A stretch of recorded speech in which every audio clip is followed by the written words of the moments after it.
ईश्वर पर विश्वास। ईश्वर पर विश्वास उस बच्चे की तरह होना चाहिए जिसे पिता चाहे जैसे भी उछाले वह निश्चिंत होता है कि पिता उसे सुरक्षित पकड़ ही लेगा।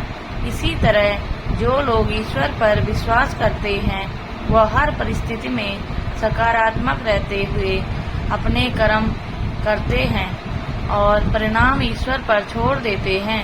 एक बार एक व्यक्ति ने एक संत जी से पूछा कि महाराज, ईश्वर तो नजर नहीं आते, उन पर विश्वास कैसे करें?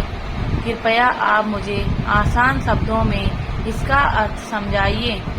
संत मुस्कुराते हुए बोले, ईश्वर पर विश्वास वाईफाई की तरह ही होता है जो नजर नहीं आता, लेकिन जब पासवर्ड सही लग जाता है तो कनेक्ट हो जाता है।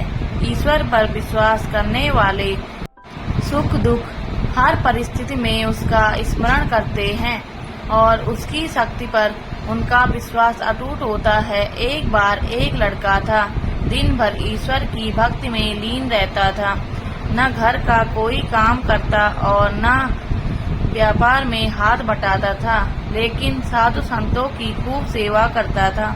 साधु संत हमेशा आशीर्वाद देते कि उसे जीवन में खूब तरक्की करो और ईश्वर के प्रति तुम्हारी आस्था बनी रहे।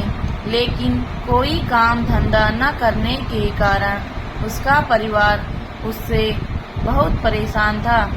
जिस राज्य में वह लड़का रहता था वहाँ के राजा की कोई संतान नहीं थी। संतान प्राप्ति के लिए उसने बहुत से उपाय किए। एक बार उसे किसी ने बताया कि अगर वह किसी नौजवान की बलि देगा तो उसे अवश्य संतान की प्राप्ति होगी। अब राजा के लिए समस्या थी कि बलि के लिए नौजवान कहाँ से लाएं। उसने पूरे नगर में ढिंढोरा पिटवा दिया कि जो भी माता पिता अपनी नौजवान पुत्र को बलि के लिए भेजेंगे उन्हें भरपूर धन संपदा दी जाएगी। जब यह बात उस लड़के के परिवार को पता चली तो उन्होंने निश्चय किया कि हम अपने पुत्र को राजा के पास भेज देते हैं।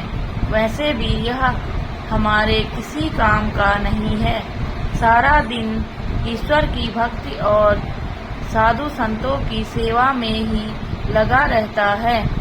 इसके जाने से हमारे पास भरपूर धन वैभव आ जाएगा। लड़के को बलि के लिए राजा के पास भेजा गया। अगले दिन सुबह लड़के की बलि देने से पहले राजा ने उसकी अंतिम इच्छा पूछी। लड़के ने कहा, मुझे थोड़ी सी गीली मिट्टी चाहिए। लड़के को गीली मिट्टी दी गई। लड़के ने ईश्वर को याद करते हुए उस मिट्टी के 4 ढेर बनाए। उसके पश्चात उसने 3 ढेर तोड़ दिए और चौथे ढेर को प्रणाम किया। लड़का बोला कि राजन, अब आप मेरी बलि दे सकते हैं। राजा कहने लगा कि तुम मुझे पहले इस बात का भेद बताओ कि तुमने क्यों पहले 4 ढेर बनाए, फिर 3 तोड़ दिए और 1 क्यों रहने दिया। लड़का कहने लगा कि राजन, आप तो बस अब बलि दे, यह मेरी और मेरे ईश्वर के बीच की बात है, इसे रहने दे। राजा बोला, यह मेरा आदेश है कि बताओ तुमने 3 ढेर क्यों तोड़े और चौथा क्यों नहीं तोड़ा। लड़का बहुत विनम्रता से बोला कि राजन, कोई भी मनुष्य अपनी रक्षा के लिए सबसे पहले माता पिता, राजा और देवता पर विश्वास करता है, लेकिन मेरे माता पिता ने तो मुझे स्वयं आपके पास बलि के लिए भेजा है, इसीलिए मैंने पहली ढेर तोड़ दी। उसके पश्चात वह राजा से प्राण रक्षा के लिए फरियाद करता है, लेकिन यहाँ पर तो स्वयं राजा ही मेरी बलि दे रहा है, इसीलिए मैंने दूसरी ढेर भी तोड़ दी। फिर व्यक्ति देवता की ओर देखता है, लेकिन यहाँ पर तो देवता को ही बलि दी जा रही है। इसीलिए मैंने तीसरी ढेर भी तोड़ दी, लेकिन अंतिम ढेर उस ईश्वर पर विश्वास की है। मैंने अपने ईश्वर से कहा, मैं अपनी अंतिम सांस तक आप पर विश्वास करूंगा, इसीलिए मैंने चौथी ढेर नहीं तोड़ी।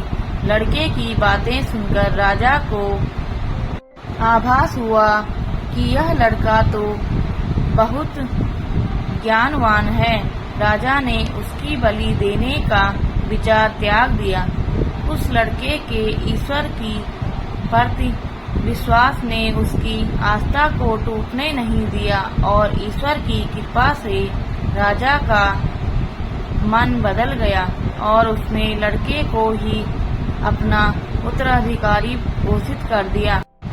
इसीलिए तो कहते हैं कि ईश्वर की भक्ति में असंभव दिखने वाली चीजें भी संभव हो जाती हैं।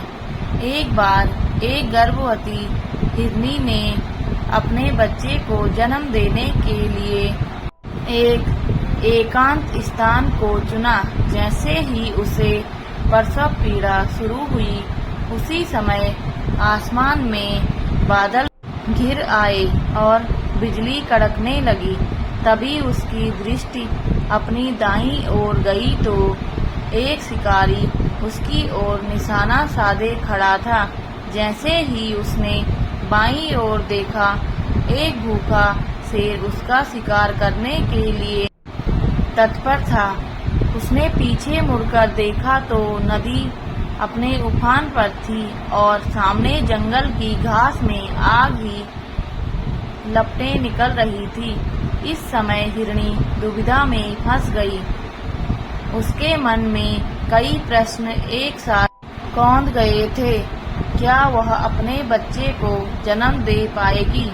क्या शेर उसका शिकार कर लेगा या फिर वह शेर का ग्रास बन जाएगी? क्या जंगल की आग उसे जला देगी या फिर कहीं उफनती नदी उसका काल तो नहीं बन जाएगी? उस समय परिस्थितियां हिरणी के अनुकूल नहीं लग रही थी। उस समय उसने स्वयं को ईश्वर को सौंप दिया और अपना कर्म करते हुए अपने बच्चे को जन्म देने का निर्णय लिया। ईश्वर की कृपा से जैसे ही शिकारी ने उस पर निशाना साधा, उसी समय तेज बिजली कड़की, जिससे शिकारी की आंखें चौंधिया गई और उसका निशाना चूक गया और वह सामने खड़े शेर को लग गया, जिससे शेर वहां से भाग गया। तभी घनघोर बारिश आरंभ हो गई और सामने लगी जंगल की आग शांत हो गई। अब ईश्वर की कृपा से हिरनी और शावक दोनों सुरक्षित थे। हमारे साथ भी बहुत बार ऐसा होता है, जब हमें लगता है कि अब कोई समाधान नहीं बचा, तब ईश्वर की कृपा से कुछ ऐसा हो जाता है जो हमारी सोच से परे होता है।